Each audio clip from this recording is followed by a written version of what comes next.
الحمد لله وحده والصلاة والسلام على من لا نبي بعده.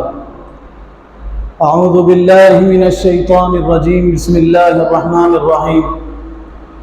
تبارك الذي نزل الفرقان على عبده ليكون للعالمين نذيرا.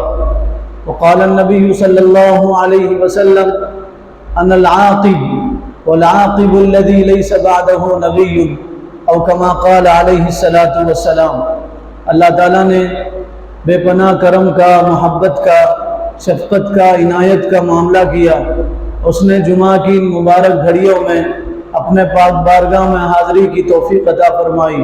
اللہ تعالیٰ ہم سب کے حاضر ہونے کو، جمع ہونے کو، مل بیٹھنے کو، سننے سنانے کو، دعا کے لیے ہاتھ اٹھانے کو اور اس کے بارگاہ میں سجدہ ریز ہونے کو قبول فرما لے.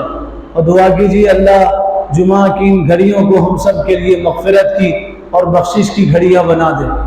گزشتہ جمعہ یہ بات درس کی جا رہی تھی، اللہ تعالیٰ نے رسول اللہ صلی اللہ علیہ وسلم کو حضرت ابراہیم علیہ السلام کی نسل میں پیدا کیا. حضرت اسماعیل علیہ السلام حضرت ابراہیم علیہ السلام کی نسل میں آپ دنیا میں تشریف لائے. حضرت ابراہیم علیہ السلام نے توحید کی بنیاد رکھا. حضرت ابراہیم کو ابو الموحد کہا جاتا ہے. حضرت ابراہیم نے خانہ کعبہ بنایا اور اس کی تعمیر کیا. اسماعیل اور ابراہیم نے مل کے خانہ کعبہ کو تعمیر کیا. جب خانہ کعبہ بنا تو اللہ نے فرمایا ابراہیم آواز لگاؤ. آواز لگانا تمہارا کام ہے اور لوگوں کو یہاں لانا ہمارا کام ہے. حضرت ابراہیم نے آواز لگایا اور لوگ دنیا کے کونے کونے سے خانہ کعبہ آنے لگے. خانہ کعبہ میں صرف ایک اللہ کی عبادت ہوتی تھی اور ایک اللہ کی پرستش ہوتی تھی اور ایک اللہ کو لوگ مانتے تھے اور اسی سے مانگتے تھے اور اسی کے سامنے جھکتے تھے. حضرت ابراہیم علیہ السلام کے بعد کئی زمانے تک خانہ کعبہ میں ایک اللہ کی عبادت ہوتی رہی. مکہ مکرمہ میں ایک آدمی تھا جس کا نام تھا عمر بن لوہی. یہ خانہ کعبہ کا سردار تھا اور متولی تھا اور خانہ کعبہ میں لوگوں کو زمزم پلاتا تھا اور صرف زمزم نہیں پلاتا تھا، زمزم میں شہد میں ملا کے پلاتا تھا. لوگوں کی خوب خدمت کرتا تھا اور پورے مکہ کے لوگ اس کا احترام کرتے تھے اور اس کی عزت کرتے تھے. وہ مکہ کا سردار تھا. اس کی تجارت تھی. ملک شام تجارت کی غرض سے گیا. ملک شام میں قوم تھی، قوم عمالقہ. وہ بت پرست قوم تھی. بتوں کو بناتے تھے، بت ساز بھی تھے، بت پرست بھی تھے. بتوں کو پوجتے بھی تھے اور بت بناتے بھی تھے. قوم عمالقہ سے اس کی ملاقات ہوئی اور اس نے دیکھا ان کے پاس بت ہیں. ہر قسم کا بت ہے، ہر سائز کا معبود ہے، ہر دھات کا خدا بنا ہوا ہے. چاندی کے خدا ہے، سونے کا خدا ہے، پیتل کا خدا ہے، المونیم کا خدا ہے، مختلف دھات کے خدا بنے ہوئے، مٹی کا خدا ہے. تو اس نے اس قوم سے پوچھا یہ بتاؤ یہ تم نے تصویریں کیوں بنائی؟ تو قوم کے لوگوں نے کہا قوم عمالقہ کے ہم میں سے جو بڑا آدمی مر جاتا ہے تو ہم اس کی تصویر بناتے ہیں اور اس کو یاد رکھنے کے لیے اس کی پوجا کرتے ہیں اور اس کی عبادت کرتے ہیں اور اس کے سامنے جھکتے ہیں. یہ ہمارے جو پرانے بزرگ تھے یہ اللہ کے پاس ہماری سفارش کرتے ہیں اور اللہ کے پاس ہماری سفارش کرتے ہیں اور اللہ کے پاس ہمارا رونا روتے ہیں اور ہماری حاجت اللہ کے پاس یہ پیش کرتے ہیں. اللہ کے پاس ہم ڈائریکٹ نہیں جا سکتے تو یہ ہمارے بڑے جو لوگ تھے ان کے ذریعے سے ہم اللہ کے پاس پہنچتے ہیں اور اللہ کے پاس جاتے ہیں. تو وہ جو عمر بن لوہی تھا اس نے سوچا یہ اچھا طریقہ ہے اللہ تک پہنچنے کا اور خدا کی عبادت کرنے کا. تو وہ وہاں سے واپس آیا اور اس نے پورے لوگوں کو جمع کیا اور لوگوں سے کہا لوگوں ہم ڈائریکٹ اللہ تک نہیں پہنچ سکتے. خدا تک پہنچنے کے لیے ہمیں باپ داداؤں کا وسیلہ چاہیے، اپنے بڑوں کا ذریعہ چاہیے تو ہم اللہ تک پہنچ سکیں گے. اور اگر باپ دادا کا وسیلہ نہیں ہوگا تو ہم اللہ تک نہیں پہنچ سکیں گے. عمر بن لوہی نے لوگوں سے کہا اپنے بڑے لوگوں کے معبود بناؤ اور ان کی تصویر بناؤ، ان کے مجسمے بناؤ اور پھر ان کی عبادت کرو اور پھر ان سے کہو کہ وہ اللہ کے پاس ہماری سفارش کرے. یہاں سے مکہ مکرمہ میں بت پرستی شروع ہوگی. پہلے مکہ میں بت پرستی نہیں تھی، یہاں سے مکہ مکرمہ میں بت پرستی شروع ہوگی. اس نے لوگوں سے کہا ہر قبیلے کا الگ بت بناؤ، ہر خاندان کا الگ بت بناؤ، ہر گھر کا الگ الگ بت بناؤ۔ چنانچہ لوگ الگ الگ معبود بنانے لگے اور خانہ کعبہ میں الگ الگ معبودوں کی پرستش ہونے لگی اور ان کی پوجا ہونے لگی اور لوگ ان کے سامنے جھکنے لگے اور لوگ ان کی عبادت کرنے لگے۔ الگ الگ سائز کے معبود بنائے گئے، چاندی کے بنائے گئے، لوہے کے بنائے گئے، مٹی کے بنائے گئے، الگ الگ معبود بنائے گئے اور پھر خانہ کعبہ میں معبودوں کی پوجا ہونے لگی اور ان کی پرستش ہونے لگی۔ بخاری شریف میں ہے، حضور نے فرمایا سب سے پہلے جس نے شرک شروع کیا، سب سے پہلے جس نے شرک شروع کیا وہ عمرو بن لوہی، سب سے پہلے اسی نے شرک شروع کیا۔ اور کیا شرک تھا جو سب سے پہلے شروع کیا؟ اپنے باپ داداؤں کی پوجا کرو، ان کی عبادت کرو، ان کے سامنے جھکو اور پھر ان کی تصویریں بناؤ اور ان کے مجسمے بناؤ۔ یہاں سے بت پرستی شروع ہوئی۔ آج بھی غیر تو غیر اپنے بھی معبود بناتے ہیں۔ آپ دیکھیے مختلف مہینوں میں الگ الگ علم بناتے ہیں، اس کے سامنے جھکتے ہیں اور اس سے منت سماجت کرتے ہیں اور ان سے کہتے ہیں بابا آپ دینے والے۔ قرآن میں اللہ نے فرمایا اللہ کے علاوہ کوئی نہیں دے سکتا، خدا کے علاوہ دنیا کی کوئی طاقت کچھ نہیں دے سکتی، اللہ ہی دے سکتے ہیں۔ اللہ نے قرآن میں فرمایا مجھ سے مانگو میں تمہیں دینے والا ہوں، میں تمہاری شہرت سے زیادہ تمہارے قریب ہوں، ہم سے ہمارے قریب سب سے زیادہ اللہ ہے۔ اللہ نے فرمایا ادعونی استجب لکم، مجھ سے مانگو میں دینے والا ہوں۔ ہم سورہ فاتحہ میں پڑھتے ہیں الحمدللہ رب العالمین، تمام جہانوں کا پالنہار اللہ ہے۔ رب کے معنی پالنے والا، رب کے معنی دینے والا، اس نے سب کو دیا ہے سب کو دے گا۔ آپ بھی مانگو آپ کو بھی دے گا، بن مانگے اللہ دیتے ہیں۔ رب کے معنی بن مانگے روزی دینے والے کے، اللہ روزی سب کو دیتے ہیں، روزی اللہ دیتے ہیں۔ هو الرزاق ذو القوة المتین، اللہ روزی دینے والے، اللہ طاقتور ہیں، اللہ کے علاوہ کوئی متین نہیں ہے، کوئی نوازنے والا نہیں، اللہ دینے والے ہیں۔ تو لوگ بتوں کی عبادت کرتے ہیں، چھوٹے بت بناتے ہیں، بڑے بت بناتے ہیں اور پھر ان بتوں کے سامنے پوجا پاٹ شروع کر دیتے ہیں۔ سب سے پہلے خانہ کعبہ میں بت پرستی عمرو بن لوہی نے شروع کیا۔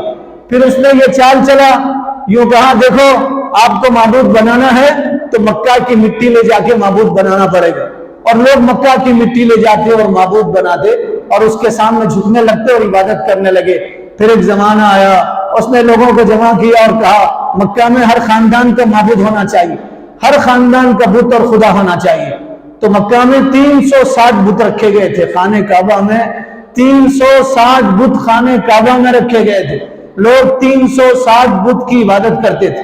تقریباً 2-2.5 ہزار سال تک خانہ کعبہ میں معبودوں کی پرستش ہوتی رہی، عبادت ہوتی رہی اور لوگ ان کو پوچھتے رہے۔ 2-2.5 ہزار سال تک خانہ کعبہ میں معبودوں کی عبادت ہوتی رہی۔ زمانہ بدل گیا تھا، لوگ حیوان سے زیادہ بدتر بن گئے تھے اور لوگ اللہ کے علاوہ دوسروں کی عبادت کرنے لگے تھے، پتھروں کی عبادت کرتے تھے، درختوں کی عبادت کرتے تھے، چاند سورج کی عبادت کرتے تھے۔ آپ کو سن کے تعجب ہوگا، ایک صاحب بعد میں صحابی بنے، حضور کی خدمت میں آئے، رسول اللہ کی خدمت میں اسلام قبول کیا، کلمہ پڑھ کے مسلمان ہو گئے۔ ایک مرتبہ ساتھیوں کے ساتھ، صحابہ کے ساتھ، ہم جماعت لوگوں کے ساتھ بیٹھے ہوئے تھے تو انہوں نے کہا مجھ کو میرے معبود نے فائدہ پہنچایا، مجھ کو میرے معبود نے فائدہ پہنچایا۔ تو لوگوں نے کہا اللہ فائدہ پہنچاتے، آپ یہ کیسے کہہ رہے ہیں معبود نے فائدہ پہنچایا؟ کہا میری بات تو سنو۔ پھر ان صحابی نے فرمایا میرے پاس ہمیشہ ایک بت رہتا تھا اور ایک معبود ہوتا تھا اور میں اسے خدا سمجھتا تھا اور میں اس کو سفر میں لے کے جاتا تھا۔ ایک مرتبہ میں سفر میں گیا اور میں نے اپنے معبود کو تھیلے سے باہر نکالا اور درخت کے نیچے رکھا، میں سو گیا۔ جب میں نیند سے بیدار ہوا تو میں نے دیکھا میرے معبود پہ لومڑی پیشاب کر رہی ہے، لومڑی میرے معبود پہ پیشاب کر رہی ہے۔ تو میرے دل نے اندر سے آواز دیا، میرے دل نے اندر سے کہا یہ کیسا معبود تیرا جو لومڑی کی گندگی سے نہیں بچ سکا، اس کے پیشاب سے نہیں بچ سکا، اس کے غلاظت سے نہیں بچ سکا۔ لومڑی پیشاب کر رہی وہ حرکت نہیں کر رہا ہے اور لومڑی پیشاب کر رہی وہ کچھ نہیں بول رہا ہے۔ تو پھر میرے دل نے کہا یہ معبود نہیں ہو سکتا۔ فرماتے میں حضور کے پاس آیا، میں نے آپ کو نبی تسلیم کیا اور میں نے آپ کے ہاتھ پہ بیعت کیا اور کہا اللہ ایک ہے، آپ اللہ کے آخری رسول ہیں۔ میں رسول اللہ کے ہاتھ پہ اسلام قبول کر لیا۔ لومڑی کے پیشاب سے معبود اپنے آپ کو نہیں بچا سکا، وہ کیسے معبود ہو سکتا ہے؟ ایک صاحب زمانے جاہلیت میں سفر میں نکلے، سفر کا معبود ان کا الگ ہوتا تھا، سفر میں الگ الگ معبود رکھتے تھے۔ فرماتے ہیں میں اپنے ساتھ ایک معبود لانا بھول گیا، یاد نہیں رہا۔ انسان نسیان سے بنا ہے، بھولنے کی عادت ہے۔ اللہ نے قرآن میں فرمایا انسان بھولنے والا ہے، انسان جلد باز ہے، انسان کو شیطان بھلا دیتا ہے۔ تو وہ سفر میں اپنا معبود لانا بھول گئے، انہیں یاد نہیں رہا، سفر میں معبود نہیں لا سکے۔ اچانک یاد آیا کہ رے میرا معبود تو میں گھر پہ چھوڑ کے آیا۔ یہ کیسا معبود جس کو اٹھانا پڑتا ہے، یہ کیسا معبود جس کو دھونا پڑتا ہے، یہ کیسا معبود جس کو ایک جگہ سے دوسری جگہ منتقل کرنا پڑتا ہے، یہ کیسا معبود جس کو نصب کرنا پڑتا ہے، اور وہ ایک ہی جگہ رکھو تو ایک ہی جگہ رہتا ہے، نہ چل سکتا ہے، نہ بیٹھ سکتا ہے، نہ بات کر سکتا ہے، نہ سن سکتا ہے، نہ دیکھ سکتا ہے۔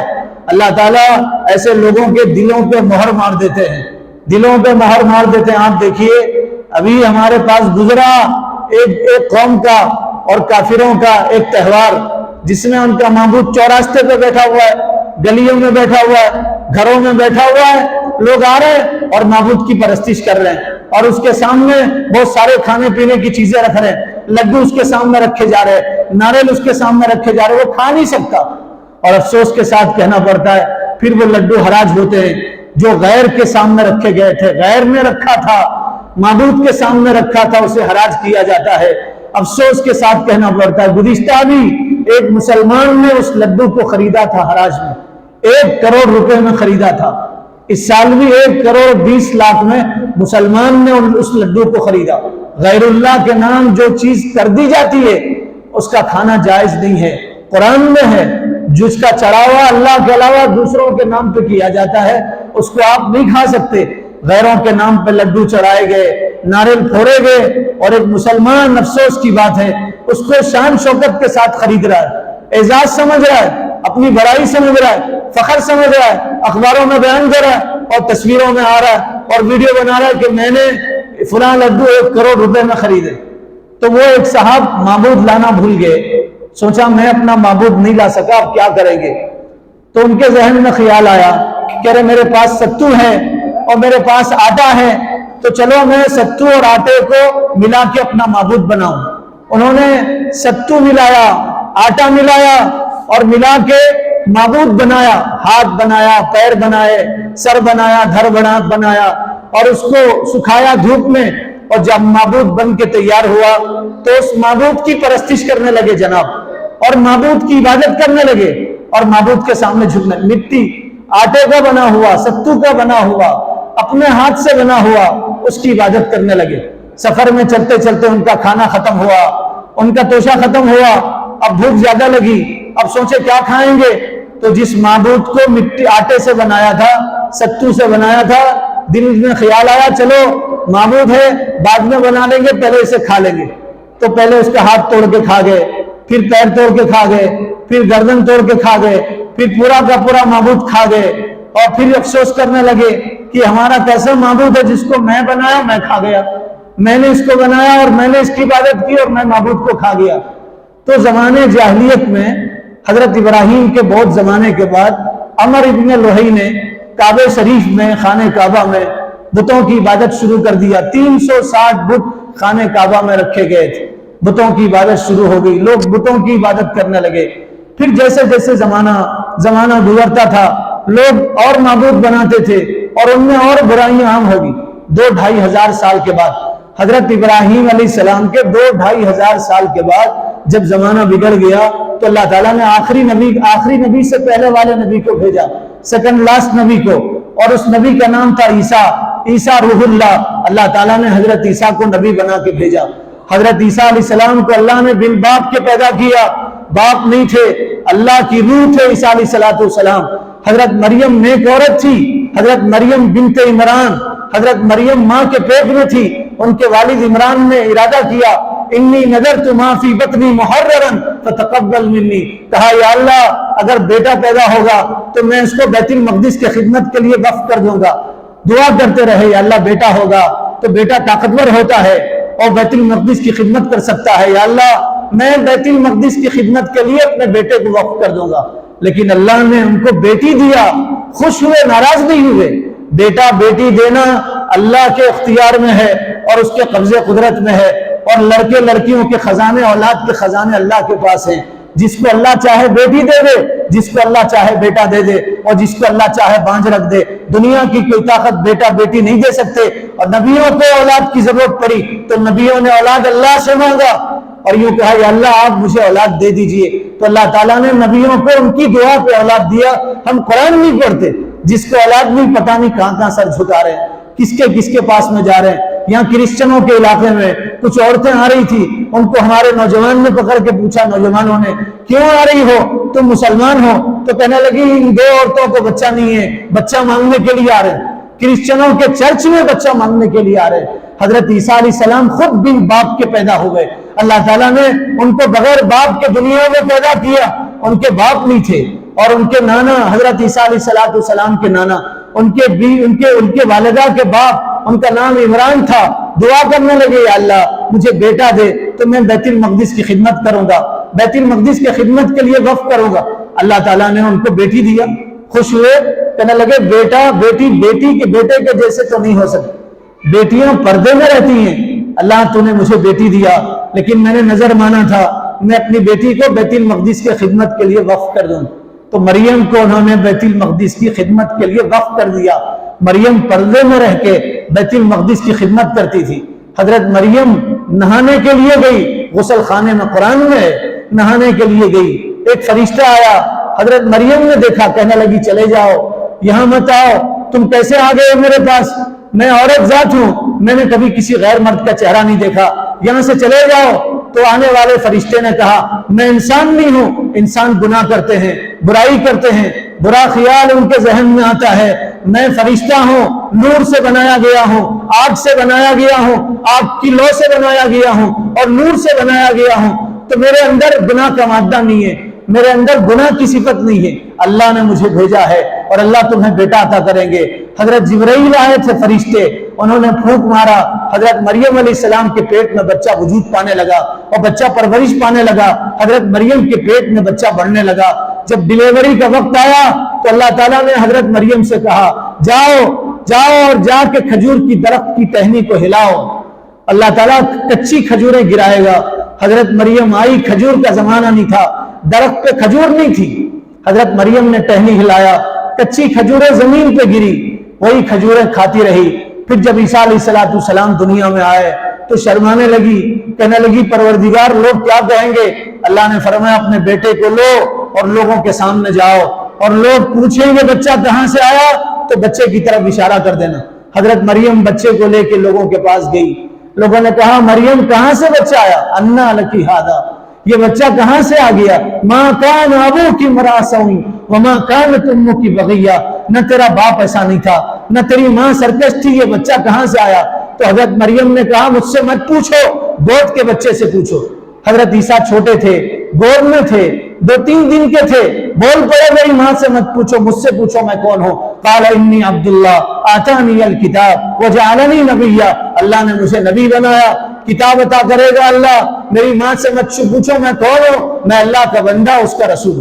گود کے بچے نے بات کیا، عیسیٰ علیہ السلام گود میں تھے، انہوں نے بات کیا، کچھ بچوں نے بچپن میں بات کیا، ان میں سے عیسیٰ علیہ السلام، یہ اللہ کی روح، حضرت عیسیٰ علیہ السلام کو اللہ نے نبی بنایا، کتاب دی اللہ تعالیٰ نے حضرت عیسیٰ علیہ السلام کو، پیغمبر بنایا۔ حضرت عیسیٰ کو اللہ نے معجزے دیے، کیا معجزے دیے؟ آپ قبر پہ جاتے اور اپنا ہاتھ قبر پہ مارتے اور یوں کہتے قم باذن اللہ، اللہ کے حکم سے کھڑے ہو جاؤ، مردہ زندہ ہوتا تھا۔ حضرت عیسیٰ اس مردے سے بات کرتے تھے، حضرت عیسیٰ علیہ السلام مردے سے بات کرتے تھے، پھر کہتے تھے لوٹ جاؤ تو مردہ قبر میں لوٹ جاتا تھا۔ حضرت عیسیٰ علیہ السلام مٹی کی چڑیا بناتے تھے اور اس میں پھونک مار دیتے تھے تو اس میں جان پڑ جاتی تھی اور وہ چڑیا اڑنے لگتی تھی، ہوا میں اڑنے لگتی تھی۔ حضرت عیسیٰ علیہ السلام دنیا میں رہے، پھر حضرت عیسیٰ علیہ السلام کو لوگ سولی دینا چاہ رہے تھے، اللہ نے حضرت عیسیٰ کو آسمانوں میں اٹھایا۔ یہ عقیدہ ہے قرآن کا، یہ عقیدہ ہے اسلام کا، یہ عقیدہ ہے دین متین کا، یہ عقیدہ ہے رسول اللہ صلی اللہ علیہ وسلم کا، اور یہ بتایا اللہ نے قرآن میں عیسیٰ کو سولی نہیں دی گئی۔ بہت سارے لوگ صلیب کا نشان گلے میں لگا کے پھرتے ہیں، صلیب کا نشان آپ نے دیکھا ہوگا، یہ لوگ یہ بتاتے ہیں عیسیٰ علیہ السلام کو سولی دی گئی، یہ جھوٹ ہے، سراسر جھوٹ ہے۔ عیسیٰ علیہ السلام کو سولی نہیں دی گئی، عیسیٰ علیہ السلام آسمانوں میں اٹھائے گئے، قیامت کے قریب دنیا میں آئیں گے عیسیٰ علیہ السلام۔ حضرت عیسیٰ دنیا میں رہے، لوگوں کو اللہ کی طرف دعوت دیتے رہے، لوگ آپ کے دشمن بنے، آپ کو مارنا چاہتے تھے، کمرے میں تھے عیسیٰ علیہ السلام، اللہ نے حضرت عیسیٰ کو آسمانوں میں اٹھایا۔ ہمارے نبی جب آسمانوں میں گئے معراج میں تو حضرت عیسیٰ علیہ السلام سے ملاقات ہوئی تھی، کتابوں میں ہے حضرت عیسیٰ سے ملاقات ہوئی تھی۔ حضرت عیسیٰ آسمانوں میں ہیں، زندہ ہیں، قیامت کے قریب دنیا میں عیسیٰ علیہ السلام آئیں گے۔ حضرت عیسیٰ دنیا میں رہے، پھر حضرت عیسیٰ علیہ السلام دنیا سے چلے گئے اور اللہ تعالیٰ نے ان کو آسمانوں میں اٹھایا۔ ان کی موت نہیں ہوئی، وہ مرے نہیں، زندہ آسمانوں میں اٹھائے گئے، قیامت کے قریب آئیں گے۔ عیسیٰ علیہ السلام کے بعد زمانہ بدلا، لوگ پھر غیر اللہ کی پوجا کرنے لگے اور عبادت کرنے لگے۔ عیسیٰ علیہ السلام کے بعد جیسے جیسے زمانہ گزرتا گیا، لوگوں میں برائیاں عام ہوتی گئی، ایسی ایسی برائیاں آئی جس کا اس زمانے میں تصور نہیں، گمان نہیں کر سکتے۔ لوگ باہر سے جتنے لوگ آتے تھے حج کے موسم میں خانہ کعبہ کا ننگا طواف کرتے تھے، برہنہ طواف کرتے تھے اللہ کے گھر کا۔ باہر سے جتنے لوگ آتے تھے، صرف مکہ کے لوگ اور خانہ کعبہ کے لوگ اور وہاں کے رہنے والے، وہ ننگا طواف نہیں کرتے تھے، وہ کپڑے پہن کے طواف کرتے تھے۔ لوگوں کا ان کے بارے میں خیال یہ تھا کہ یہ مکہ کے رہنے والے یہ پاک لوگ ہیں، یہ کچھ بھی کریں یہ پاک ہیں، خدا ان کے سارے گناہ کو معاف کر دیا، اس لیے وہ کپڑے پہن کے طواف کرتے تھے۔ اور باہر سے آنے والے ان کا خیال یہ تھا کہ ہم نے جن کپڑوں میں گناہ کیا ان کپڑوں میں ہم خانہ کعبہ کا طواف نہیں کر سکتے۔ کیسی ان کی سوچ تھی، ارے جس جسم سے تم نے گناہ کیا اس جسم کے ساتھ طواف کیسے کر سکتے؟ لیکن ان کا ذہن تھا نہیں، جن کپڑوں میں ہم نے گناہ کیا ان کپڑوں میں ہم خانہ کعبہ کا طواف نہیں کر سکتے، ننگا طواف کرتے تھے، خانہ کعبہ کا ننگا طواف کرتے تھے۔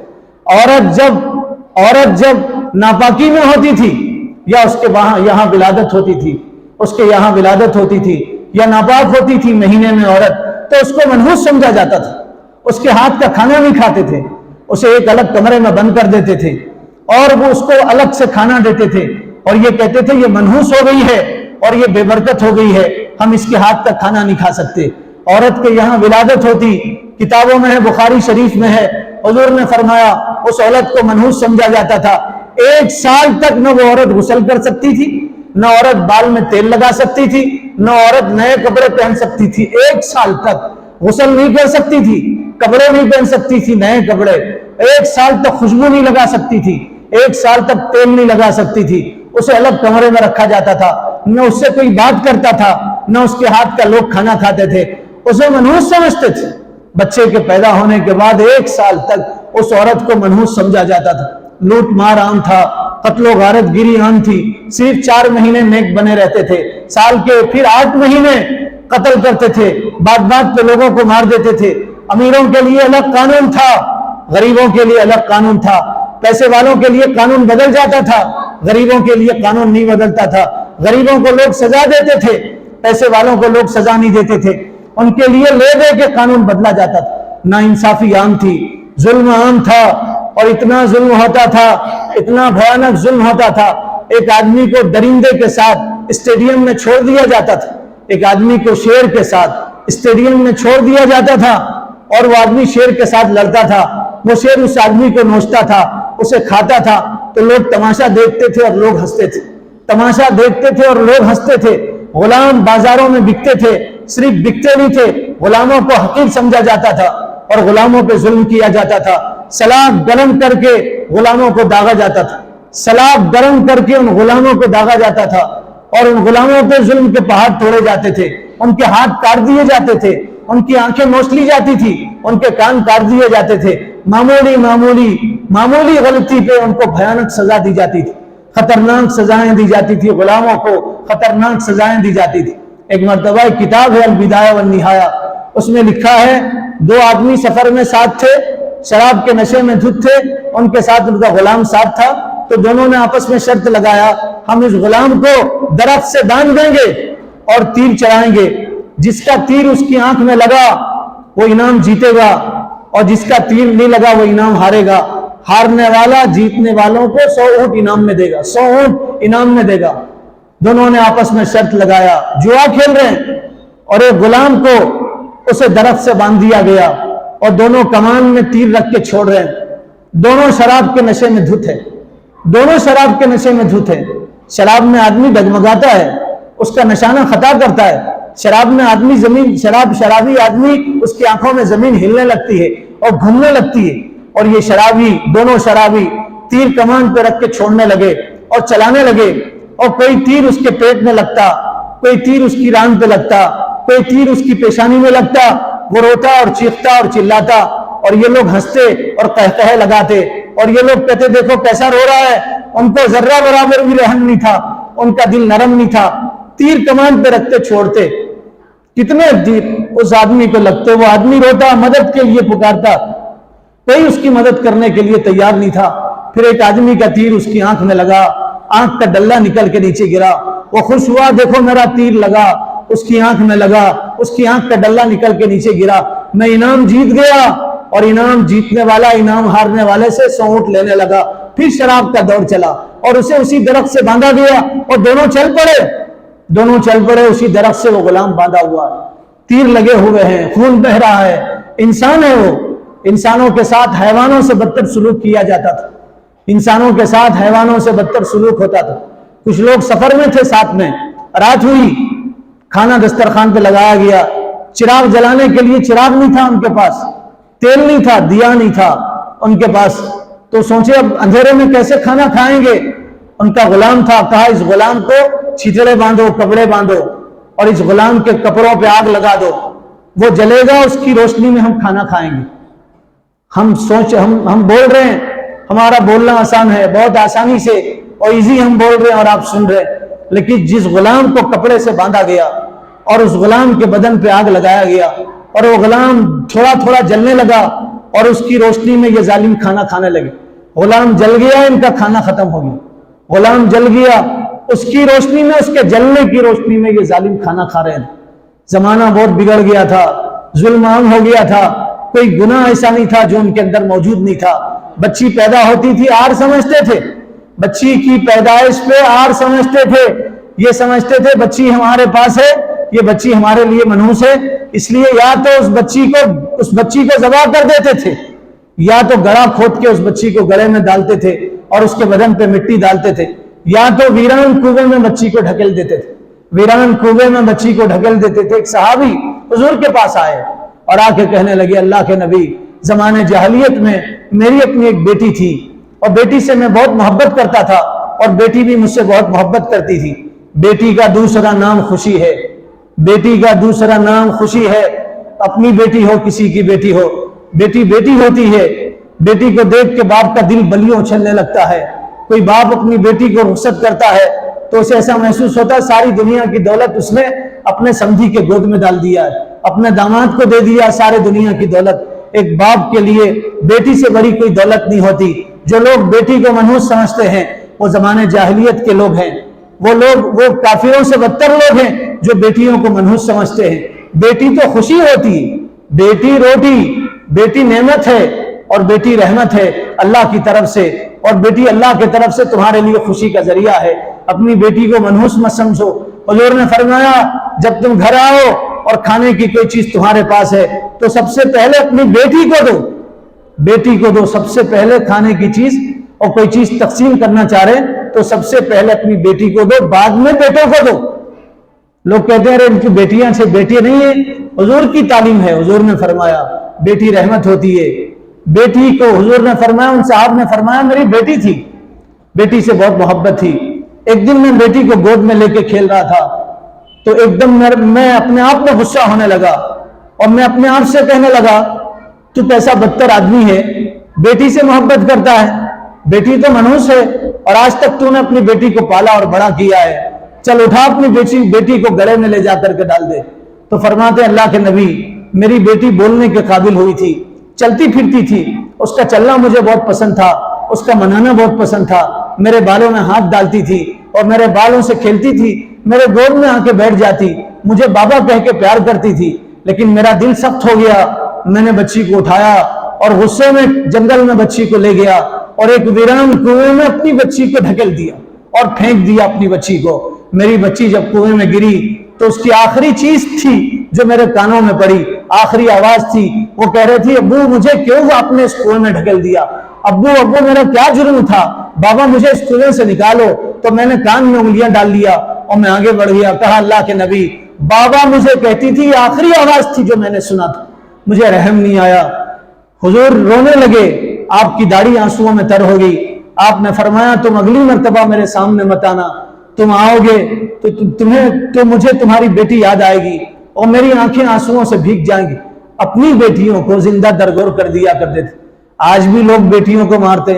مارنا صرف قتل کرنا نہیں ہے، مارنا یہ ہے کہ بچی کی تم اچھی تربیت نہ کرو، بچی کو اچھی تعلیم نہ دو، بچی کو حیا نہ سکھاؤ، بچی کو پاک دمانی نہ سکھاؤ، بچی کو دین کی تعلیم نہ دو، قرآن کی تعلیم نہ دو. یہ بچی کا روحانی قتل ہے، دینی قتل ہے، ایمانی قتل ہے. ایک دور تھا لوگ بچی کا جسمانی قتل کرتے تھے. آج 1500 سال کے بعد مسلمان بچیوں کا روحانی قتل کر رہے ہیں، اپنی بچیوں کا روحانی قتل کر رہے ہیں. ان کو اسکرین ٹچ والا موبائل دے رہے ہیں اور ان کو بڑا موبائل دے رہے ہیں اور دے کے یہ کہہ رہے ہیں بیٹی تم تعلیم حاصل کرو. وہ بچی تعلیم کے نام پہ بے حیا ہو رہی ہے اور تعلیم کے نام پہ اس کے اخلاق کا جنازہ نکل رہا ہے اور تعلیم کے نام پہ برقعے میں غیر اخلاقی حرکتیں کرنے لگی ہے اور باپ کو فکر نہیں ہے. یہ روحانی قتل ہے اپنی بیٹیوں کا. اللہ کے لیے کل قیامت کے دن یاد رکھو وَإِذَا الْمَوْءُودَةُ سُئِلَتْ بِأَيِّ ذَنبٍ قُتِلَتْ. بیٹی باپ کا دامن پکڑے گی اور یوں کہے گی ابا آپ نے مجھے کیوں قتل کیا تھا؟ تو باپ کہے گا میں نے تجھے قتل نہیں کیا. تو بیٹی کہے گی ابا آپ نے میرا دینی قتل کیا تھا، قرآن نہیں پڑھایا تھا، سیرت نہیں پڑھایا، اخلاق نہیں پڑھائے، دین نہیں سکھایا، آپ نے میرا روحانی اور دینی قتل کیا تھا. تو بیٹی باپ کے جہنم میں جانے کا ذریعہ بنے گی. ایک زمانہ وہ تھا بیٹیوں کو زندہ قتل کر دیا کرتے تھے. باپ مر جاتا تھا، باپ مر جاتا بڑا بھائی پوری وراثت ہڑپ کر لیتا تھا. وراثت تقسیم کا کوئی نظام نہیں تھا. باپ مر جاتا تھا تو بیٹا سونتیلی ماں کے ساتھ شادی کر لیتا تھا. سونتیلی ماں کے ساتھ بیٹا اپنا منہ کالا کر لیتا تھا اور اسی کے ساتھ شادی کر لیتا تھا. کوئی گناہ ایسا نہیں تھا اس زمانے میں جو گناہ موجود نہ ہو، کوئی جرم ایسا نہیں تھا جو لوگ نہیں کرتے تھے. مکہ کی سرزمین پہ ہر گناہ ہوتا تھا، ہر جرم ہوتا تھا، ہر جرم ہوتا تھا. بے وجہ کے لوگوں کو قتل کر دیتے. برسوں لڑائیاں چلتی تھی. سودی نظام عام تھا. سود، بچہ بچہ سود کھاتا تھا اور سود کا مال کھاتے تھے لوگ اور سود کوئی گناہ نہیں سمجھا جاتا تھا. جب یہ جرم حد سے زیادہ بڑا، گھٹا ٹوپ اندھیرا ہوا تو اللہ تعالیٰ نے اپنے آخری نبی محمد صلی اللہ علیہ وسلم کو دنیا میں بھیجا. آپ کے دنیا میں آنے سے پہلے کچھ نور ظاہر ہوا، علامتیں ظاہر ہوئی. 1,24,000 انبیاء آپ سے پہلے آئے.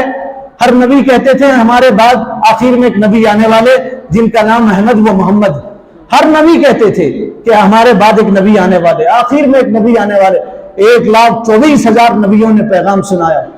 جیسے جیسے صبح ہوتی ہے ویسے ویسے آسمان پہ نور پھیلتا ہے، اندھیرا چھٹنے لگتا ہے، نور آنے لگتا ہے. رسول اللہ کے آنے سے پہلے نور آ رہا تھا. زمانے کو بتایا جا رہا تھا کہ اب نور آنے والا ہے، کتاب منیر لے کے آنے والے ہیں، آخری نبی دنیا میں آنے والے. آپ کے آنے سے پہلے کچھ علامتیں ظاہر ہوئی، کچھ واقعات رونما ہوئے. وہ کیا واقعات تھے جو حضور کے آنے سے پہلے دنیا میں رونما ہوئے؟ اس کے لیے اگلی جمعہ کا انتظار کیجئے. اللہ تعالیٰ عمل کی توفیق عطا فرما دے. جو حضرات سنتوں سے فارغ نہیں ہوئے ان سے گزارش ہے وہ سنتوں سے